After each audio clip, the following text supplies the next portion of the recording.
All right, I was going to do some really neat special effects, but I don't have the what I need to do that, so forget about the special effects. But we are going to go travel back in time. We're going to travel back in time to 1987. All right, so get in your DeLorean, hit 88 mile an hour, or get in a little ball and be transferred back like the Terminator. We're going back in time. Ready?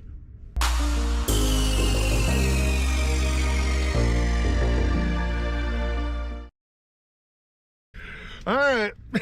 All right, yeah, we're transported back in time. It's 1987, and this is me in 1987. Okay. I wish I was me in 1987. All right, now this is not me, of course. The what I'm trying to get across here is I've been driving a truck for 35 years. Since 1987 is when I first started driving, okay? And I'm turning into this old, surly, cynical, pissed off at the world truck driver. Get off my yard, you know. I'm just turning into that. I can see that in myself, okay? And Mark showed up the other day, and he was me 35 years ago, all excited. Oh man, blah blah blah, and he was just really going off and off. Take it over. What did you do? You came in the other night.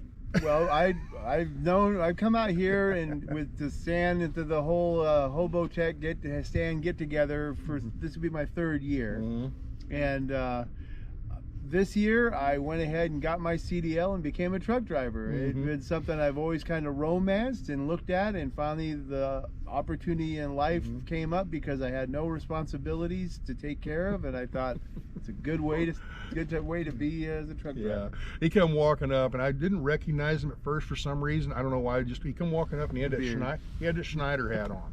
He has his Schneider hat, and he comes walking up, and I'm thinking, oh, it's some truck driver that wanted to stop by and say hi and get a sticker and, you know, stand there, love watching your channel. You know, I guess I was thinking that, and he comes walking up, hi, how you doing, blah blah blah, and I'm like, oh shit, it's Mark. So for you that don't know who Mark is, 2 years ago, he was out here flying his drone around, and I made a video about that. What was it? What was the name of that one? Hummingbirds on Red Bull. There you go.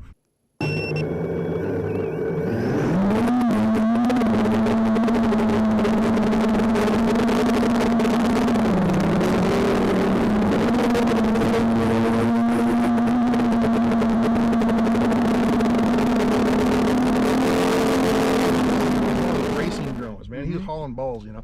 And so anyway, he's into the little remote control airplanes that I used to be into and everything. So anyway, that's how I know him. And last year you were talking about doing this, and I wasn't sure if you were, you just maybe just blowing smoke. I didn't know. He comes walking back up, and he's got the Schneider hat on, and he's talking like a truck driver this year, you know. And you know, anyway, we're gonna get you on a flip-flop and go, you know, we stop by the Greasy Spoon, and anyway, so, but he's sitting there, and I mean, right off the gate, I mean, we're sitting actually here. We hadn't had the fire going yet. It was, sun was about right over here. It's 4:30, something like that. I just rolled and in. He come walking up, and I mean, it was just rapid fire. I woke up this morning over this, and I look at this, and I just love my job, and blah blah blah blah blah blah blah blah blah. And I'm sitting there thinking, man, that was me 35 years ago. So all right, so we're gonna get to all this, but we need to go in kind of in order for the video. We're gonna talk about your the romance of trucking, and you know, where you've been and what you've done and all this. But let's talk about first, how did you get into it?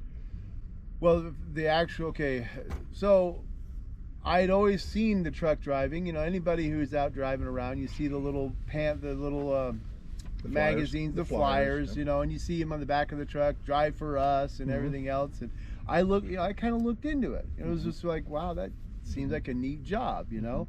But there's too much responsibility in life. I've had my own kind of business. I did an appliance repair business on my own for 10 years. I worked for another company doing an appliance repair for a while. I worked in warehouses. Kind of thing, aren't you? I worked in warehouses repairing equipment in warehouses, forklifts and conveyor systems. I worked in power plants. You know, I was a electronics repairman in the military and doing that in private myself too. And so when I got no responsibility, like that was the job I still kind of romanced, totally different from anything I'd ever done before, and kind of thought it's gonna be like joining the military. It's gonna be an experience you've never done, never had before, and at being 55 years old, it's a change of lifestyle. I was like, this is gonna be like I'm 18 at 55. That's where I'm going with this video. He is turned into this 22-year-old when I first started driving. You know, 22 years old, and I was just amazed at I mean, I was really struck by the, you know, the enthusiasm, right? You know, and that enthusiasm that I don't have anymore, and I wish I did, but I don't. I'm just, my enthusiasm is not in trucking. My enthusiasm is doing this van life stuff. You know, going traveling, doing that kind of stuff. So my life is morphed over, but your life is morphed over. So, right.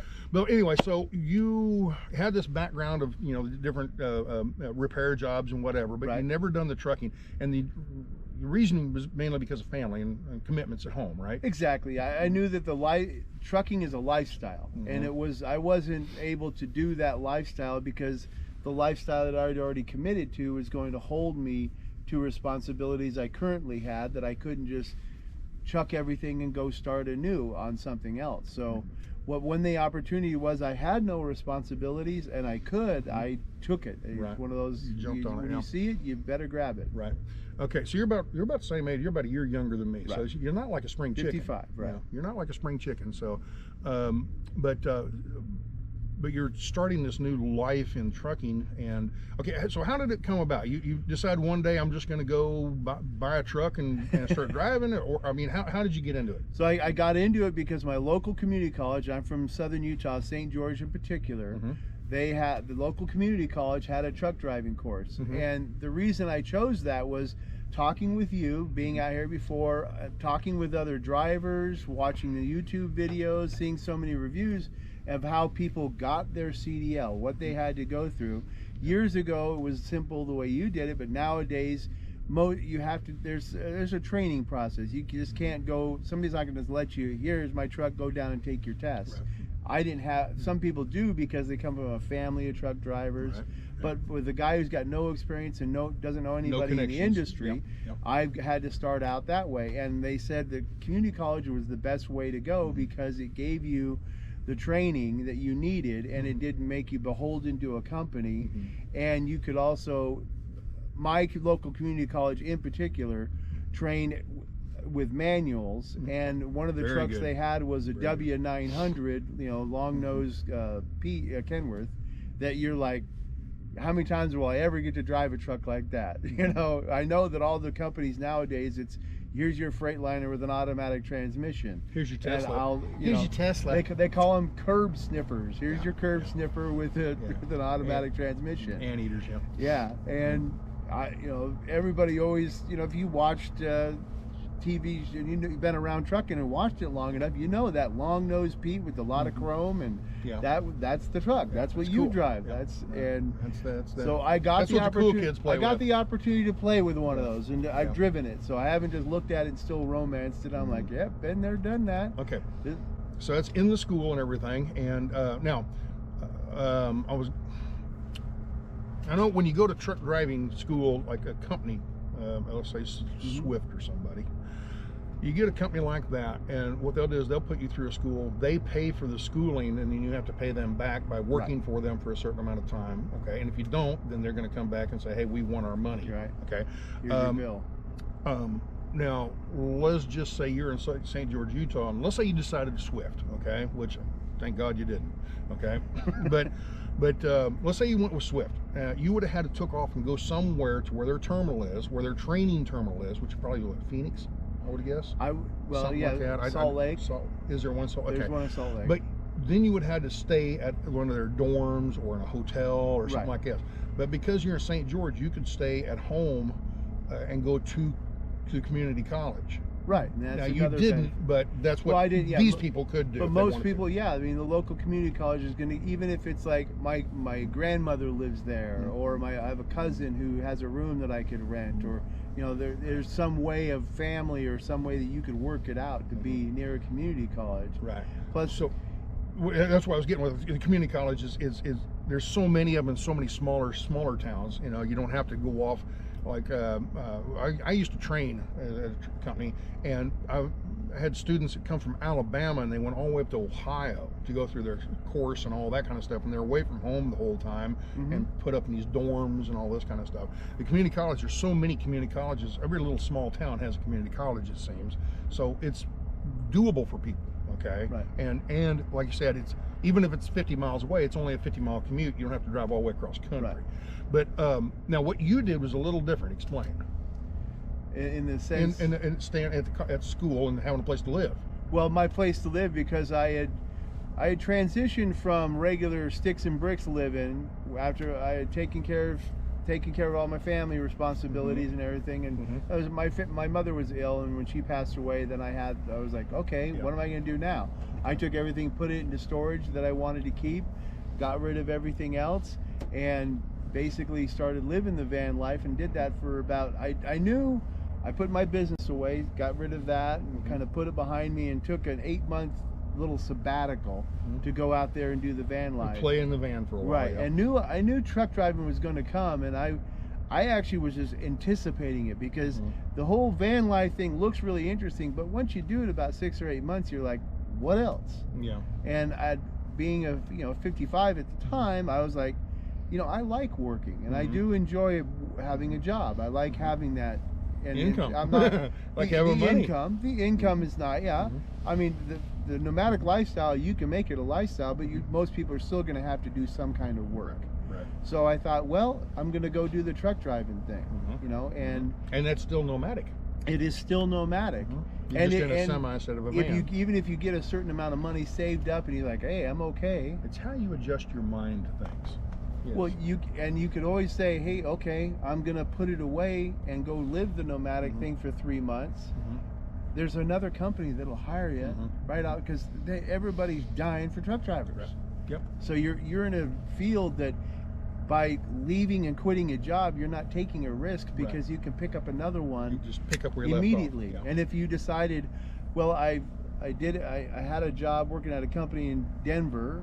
Well, now I want to work for a company out of Phoenix, or relocate or something. It's you were doing a dry van in Denver. Now you're going to go do flatbed in Phoenix, or whatever. Yeah, you can change around. But all right, so you went to community college, and how long did that take? That took me 2 months. 2 months. How much did it take? Money-wise, the course normally was $3,000, but because of the whole situation with this virus out there, it was $1,500, which was a heck of a deal. Okay. So it was one of those you can't pass up. Okay, so you got good. Okay, got very a heck good. of a deal. All right. So and then you just lived in your van, so there was no cost of like an apartment or a dorm or something like that, hotels or whatever. All right. So I'm trying to think where else. Okay, now after you went to community college, you call Schneider up, knock, knock, knock. I'd like to go to work for you. They say, okay, here's your truck. Right, there's a lot of, like that. Okay. There's a lot of recruiters when you go through a community college. You then get a whole line of recruiters that come up there. We had a guy from Knight, we had a guy from CR England, we had a local trucking company come in, and Schneider came in. So, and there's a lot of reasons to pick a lot of different companies, and one of the things I knew my personality was, I'm not personable, but I knew that at my age, living in a truck with somebody else as part of the training program needed to be as limited as possible. Some of these companies can require you to ride with somebody for 3 to 6 months as part of the training. Trucks Schneider are really was only small when you got two grown men in there. Exactly, yes. And as much as you can be personable, at a certain point in time, you can be miserable. And I didn't want to take the romance or the part joy that I wanted to. You don't want the joy to get burned away. And say, you know what, this ain't for me. I'm going to walk away from this. It's only a week, and in a week time, there'll be like, oh, that's not enough time. It's an on-the-job training. It's a week longer than I still have that person. I still have that person on the phone. I still have there's all kinds of people still that are. It was a week longer than I did. That's right. Yeah, this is quite the story. I go over and knock on the door and say, hey, I'd like to. I need a job and everything. They, okay, here you go. Here's your keys and go to Philadelphia. Huh?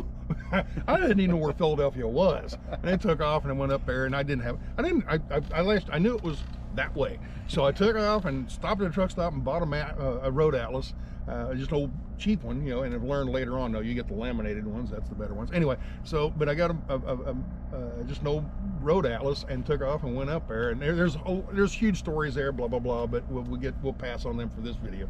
But anyway, so get up, so you got, with a trainer for a short time, and then eventually one day they give you your own keys. Right. All right. And what kind of a truck was it? Or is it? 2019 Cascadia. Cascadia? Freightliner Cascadia. Detroit motor? Yep. Okay. Is it one of the orange ones? No, it's a white one with the racing strap, the swoop on the side. Okay. Okay. Where did they pick that up at? So I'm dispatched out of Salt Lake City. So my first time I went out of Salt Lake City into Portland, Oregon. Okay. I'd never been there. Right. And going down the highway, I like you, but at least nowadays you got the GPS, so you know I don't really have to go run down and find a map to know where it's at. Yeah. I could look at it, and you know they give you a map as part of the course. Right. So I was able to look at all and get all my pre-trip and everything, but it was one of those experiences that you know it was really that. Wow, it's like the first time you drove a car by yourself. If you're a pilot, it's the first time you soloed. You know, it's that whole feeling of I'm really the captain of my ship here, like they say. You know, and then it was a beautiful drive. If you've ever gone that drive, it's a beautiful drive down through the Columbia River Gorge over the farmland. First time you see it, you're like, man, what's the word I'm looking? Massive, or there's just something about that gorge is just like you're driving along and it just goes by so slowly, and you realize it's going by so slowly because it's so stinking big. Yeah, it's a huge river. Massive. You realize the size. Epic. It's epic. Yeah. Because I've like he talks about the time I'm saying I started tonight. When I came here to Phoenix, I picked up a load out of Salt Lake, so I couldn't do that load all in one shot. I had to take a break, and when I stopped that night, I'd come over the bridge at Glen Canyon, right there at Page, Arizona, and come over there, and I knew there was a little area where you could stop and park your truck, and I parked there and got up in the morning basically at the Colorado River at Glen Canyon, looking over the canyon walls there. Now the Colorado River, and I don't know if it's the steepness of how far you see it from a distance up above, it looks like a little stream running down there. They're pretty good. I mean, it's 100 to 200 feet wide, but it's nothing like the Columbia River, which is 1,000 feet across. Yeah, half mile or better. It's more like the Mississippian that I've seen before. We're starting to get into the romance of trucking. You know, you went through the training and all that, but so now you're getting to go out and do all these things that you dreamed of and everything. And is it as good as you'd hoped? Oh, absolutely. Okay. Yeah, it hasn't lost its luster. I'm still enjoying it. It still is something I look forward to. Because he come up that first night, it was a couple nights ago, you come walking up and you were just rattling on about, oh man, I did this and I did this, and this morning I woke up on Glen Canyon, you just told. He said, I just started here, blah, blah, blah, blah, blah. And I stopped him. I said, and me being the old cynical truck driver nowadays, I'm like, oh, come on now. Tell the truth, how many times you woke up beside 3 stinky dumpsters, you know? Yeah.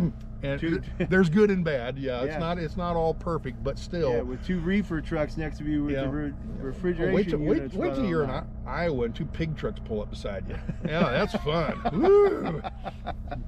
Pigs smell good. But anyway, so you're right in the middle of cooking and a pig truck pulls up. So anyway, so you're traveling around, you're really enjoying it. You're not sitting in a cubicle. Actually, you are sitting in a cubicle. Right. But your cubicle's moving, and you got new pictures outside the window all the time, and it is a really neat job. It can be a really neat job.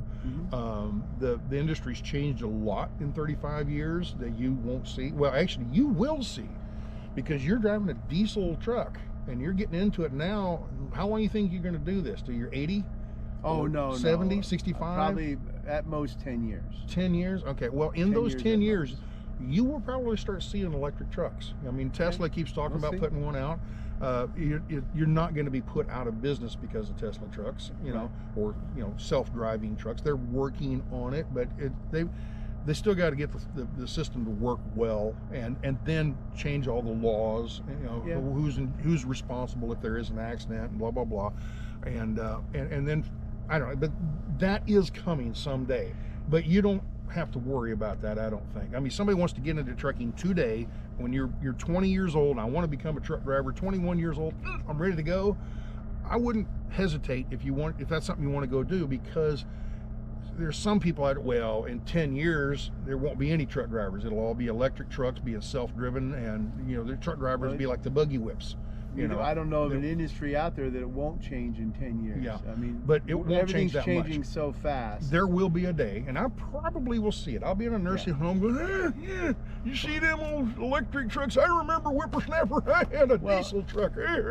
I've told all my boys my kids that the best kind of job you can get, or training for anything, is that you learn how to repair it.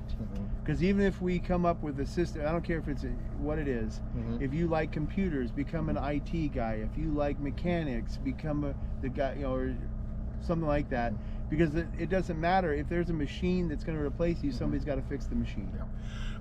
So where I think the trucking industry is going to change, and I know I won't see it, or I won't be involved with it anyway.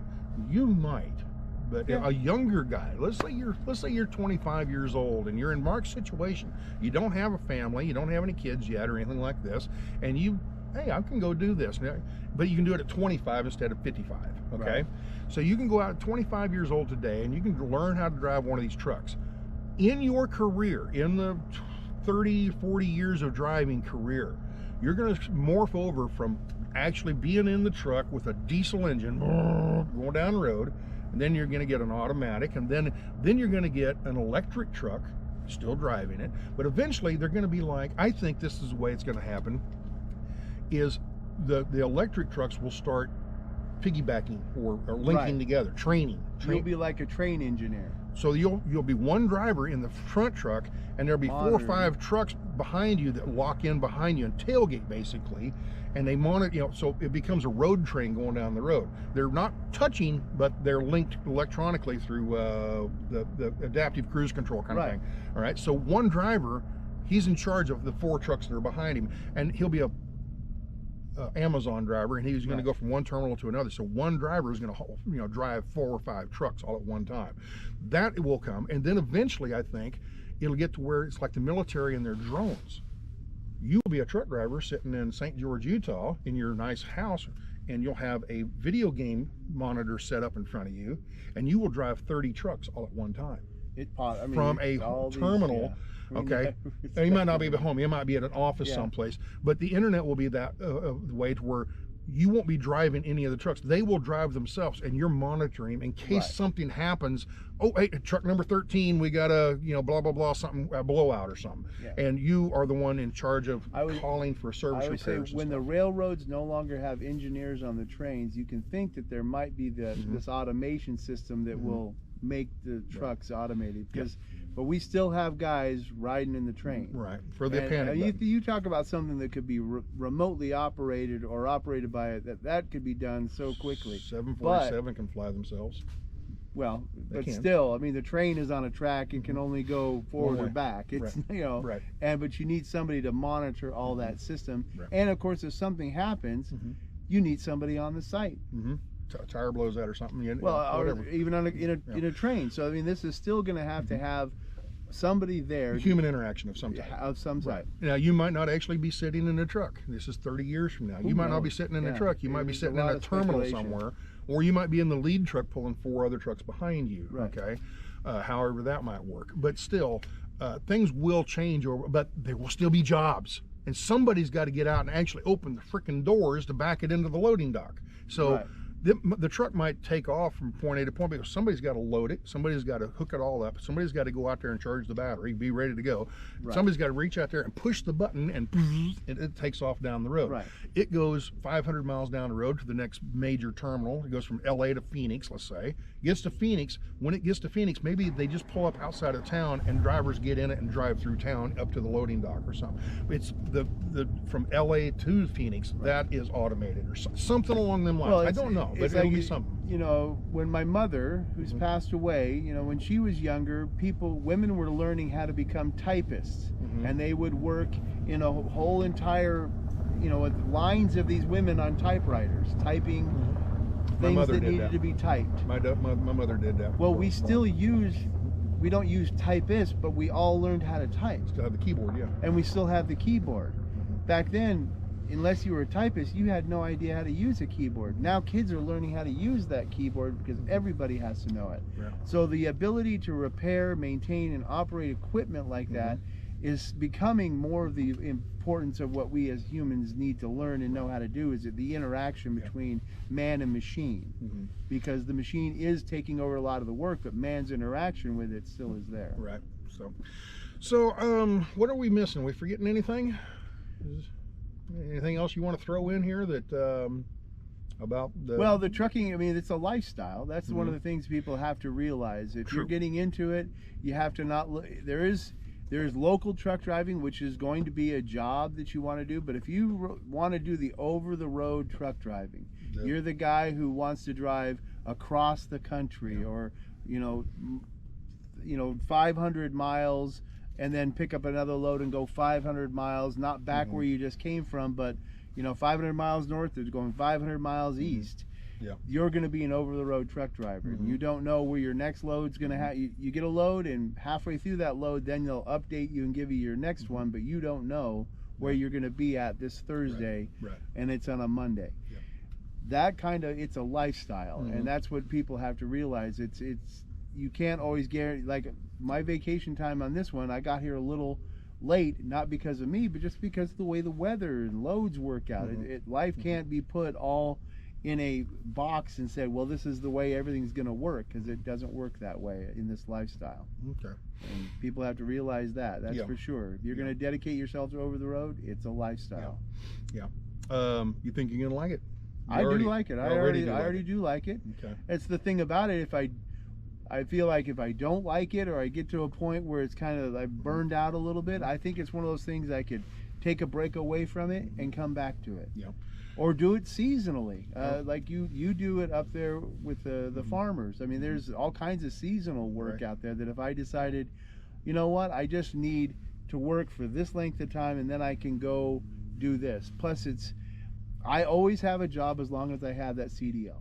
There's always the opportunity to work, as long as it's valid and I want to go exercise it. I can work for just the Christmas season. I remember the very first, that very first load, when I say, here, take that load to Philadelphia. And I took off and went to, it was just outside of Philadelphia, but anyway, Pennsylvania.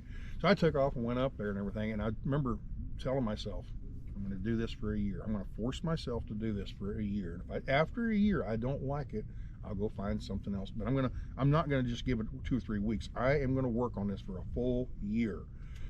And 35 years later, and it's been a good career for me. It's been a very good career for me. Now, could it have been better? Yes. I could have not partied so much. I could have saved money a little bit better. I mean, I made my mistakes. Woulda, shoulda, coulda. Woulda, shoulda, coulda. If I'd have just met that right woman instead of that wrong woman, or whatever. If I would have just bought my truck earlier. You have any plans of buying your own? No, I don't really have. Strictly want to stay company because driver. I don't think I have enough time period to justify the purchase and then get the work out of the truck, that putting that amount of money into it. Know thyself. And then there's the aspect, if I want to say take 6 months off, I can leave this company. If I'm dedicated to a truck, I can't just leave it parked somewhere. Hey, kid. Well, but you gotta. Mine, I do. I know. I'll talk you into hauling new trailers. So, all right, with that, we'll. Anything else? I mean, I'm not thinking of. So, all right, All right, very good. Well, I hope you enjoyed greasy this. Side down. Yeah, there you go. Yeah, great. Yeah, keep the bugs off your glass and the bears off your. So with that, we'll take we'll holler at you later, and I hope you enjoyed this. And Mark, best of luck to you with your career. I know you're gonna love it. I know you're already enjoying it, and yeah, you're going in with the right attitude, and how's the you don't have limitations, okay? Right. I mean, some people go into it, well, I want to be a truck driver, but I have to be home on every second Thursday to go to the Elks Lodge meeting. Or they're expecting to make. No, you can't do that. You know, they put the advertisements out that say make $80,000 to $100,000 a year, and then they're working, and they make lucky 25. if they make 40. Yeah, they make 25 the first year, and they're like, "Oh, this isn't if what you're I chasing thought dollars, it's a hard industry to chase dollars at, because you gotta be real good, and you gotta work real hard. Yeah. Yeah, and you got to get everything just right. With that, I would say the company driver is just a job, and you're going to make a certain dollar amount, and that's about it. There's no risk. But even then, it's if you get into owner operator, or actually where the money really is when you own the company itself. Right. That's where the money was. Yeah, and even then, it's not like you can rely on a paycheck amount each month, because weather happens, loads happen. You know, that's where you plan. I've got a really good friend of mine. He started just. He was in the wars in Afghanistan and all that kind of stuff, and he got out, and his dad was a truck driver, and his grandpa was a truck driver, so he kind of was already into this stuff. He owns 5 trucks now. I've known him for, I think he's probably been trucking for about 15 years, and in 15 years he's never been a company driver. He bought his first truck, right, and leased it on, I think, with his dad or something, but he started that, he had that foot in the door already, right, you know, like we were talking earlier. But right now he owns 5 trucks, 5 trailers. He owns a brokerage, and you can't believe the money that he's making. Yeah. And he keeps every day. He'll not every day, but I mean almost every time I talk to him, he's like, "Well, you ready for me to buy you that brand new Peterbilt?" I'm like, "What?" He wants me to go to work for him. I don't know why, but he just he's at a point where he could. All I got to do is I could call him right now. Hey.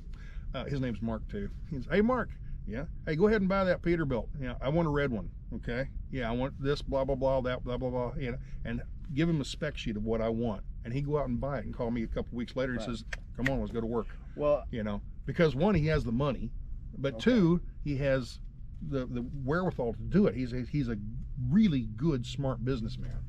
Well, I've realized after 55 years of living, there's no number on a piece of paper that'll make me happy, but there's an attitude that will. And I just try to keep that attitude, and trucking helps me have that attitude. Very good. All right. Well, thank you much. Appreciate the interview, and I guess that's it. Say ciao. Say ciao. Ciao. Ciao. Okay. All right. Take care. Be good. Ciao. Bye. Are we eating now? Huh? Can we eat now? Yeah. Here's your cookie. He said ciao.